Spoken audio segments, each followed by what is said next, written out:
The Book of Nahum. Chapter 1. The Burden of Nineveh. The Book of the Vision of Nahum the Elkoshite. God is jealous, and the Lord revengeth, and is furious. The Lord will take vengeance on his adversaries, and he reserveth wrath for his enemies. The Lord is slow to anger, and great in power, and will not at all acquit the wicked. The Lord hath his way in the whirlwind and in the storm, and the clouds are the dust of his feet. He rebuketh the sea, and maketh it dry, and drieth up all the rivers. Bashan languisheth, and Carmel, and the flower of Lebanon languisheth. The mountains quake at him, and the hills melt, and the earth is burned at his presence, yea, the world, and all that dwell therein. Who can stand before his indignation? And who can abide in the fierceness of his anger? His fury is poured out like fire, and the rocks are thrown down by him. The Lord is good, a stronghold in the day of trouble, and he knoweth them that trust in him. But with an overrunning flood he will make an utter end of the place thereof, and darkness shall pursue his enemies. What do ye imagine against the Lord?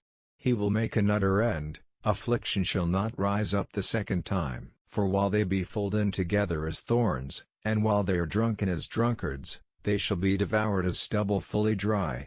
There is one come out of thee, that imagineth evil against the Lord, a wicked counselor. Thus saith the Lord, though they be quiet, and likewise many, yet thus shall they be cut down, when he shall pass through. Though I have afflicted thee, I will afflict thee no more. For now will I break his yoke from off thee, and will burst thy bonds in sunder. And the Lord hath given a commandment concerning thee, that no more of thy name be sown. Out of the house of thy gods will I cut off the graven image and the molten image. I will make thy grave, for thou art vile. Behold upon the mountains the feet of him that bringeth good tidings, that publisheth peace. O Judah, keep thy solemn feasts, perform thy vows, for the wicked shall no more pass through thee, he is utterly cut off. Chapter 2. He that dasheth in pieces is come up before thy face. Keep the munition, watch the way, make thy loins strong, fortify thy power mightily.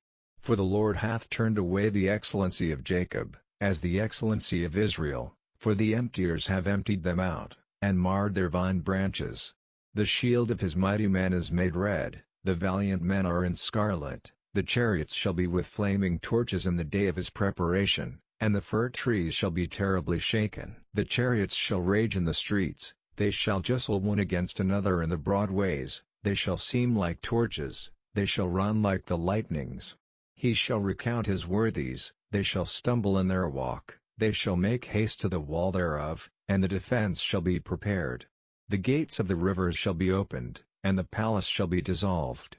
And Hazab shall be led away captive, she shall be brought up, and her maids shall lead her as with the voice of doves, tabering upon their breasts. But Nineveh is of old like a pool of water, yet they shall flee away. Stand, stand, shall they cry, but none shall look back. Take ye the spoil of silver, take the spoil of gold, for there is none end of the store and glory out of all the pleasant furniture. She is empty, and void, and waste, and the heart melteth, and the knees smite together, and much pain is in all loins. And the faces of them all gather blackness.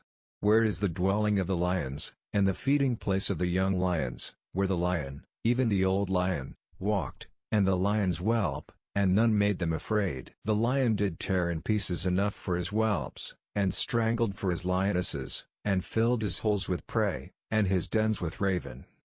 Behold, I am against thee, saith the Lord of hosts, and I will burn her chariots in the smoke. And the sword shall devour thy young lions, and I will cut off thy prey from the earth, and the voice of thy messengers shall no more be heard.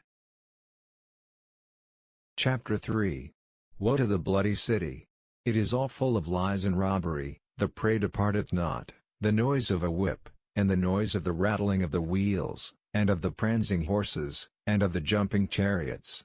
The horseman lifteth up both the bright sword and the glittering spear, and there is a multitude of slain, and a great number of carcasses, and there is none end of their corpses. They stumble upon their corpses, because of the multitude of the whoredoms of the well-favored harlot, the mistress of witchcrafts, that selleth nations through her whoredoms, and families through her witchcrafts. Behold, I am against thee, saith the Lord of hosts, And I will discover thy skirts upon thy face, and I will show the nations thy nakedness, and the kingdoms thy shame.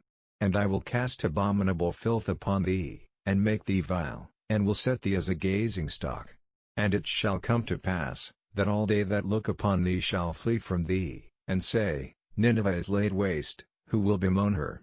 Whence shall I seek comforters for thee? Art thou better than Populus? No, that was situate among the rivers, that had the waters round about it, whose rampart was the sea, and her wall was from the sea.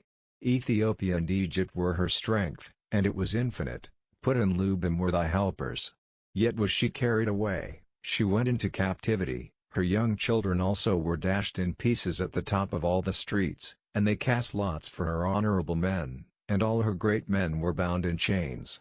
Thou also shalt be drunken, thou shalt be hid, thou also shalt seek strength because of the enemy. All thy strongholds shall be like fig trees with the first ripe figs, if they be shaken, they shall even fall into the mouth of the eater. Behold, thy people in the midst of thee are women, the gates of thy land shall be set wide open unto thine enemies, the fire shall devour thy bars. Draw thee waters for the siege, fortify thy strongholds, go into clay, and tread the mortar, make strong the brick kiln. There shall the fire devour thee, the sword shall cut thee off, it shall eat thee up like the cankerworm. Make thyself many as the cankerworm, make thyself many as the locusts. Thou hast multiplied thy merchants above the stars of heaven, the cankerworm spoileth, and flieth away. Thy crowned are as the locusts, and thy captains as the great grasshoppers, which camp in the hedges in the cold day, but when the sun ariseth they flee away, and their place is not known where they are. Thy shepherds slumber, O king of Assyria, thy nobles shall dwell in the dust. Thy people is scattered upon the mountains, and no man gathereth them. There is no healing of thy bruise, thy wound is grievous. All that hear the bruit of thee shall clap the hands over thee, for upon whom hath not thy wickedness passed continually?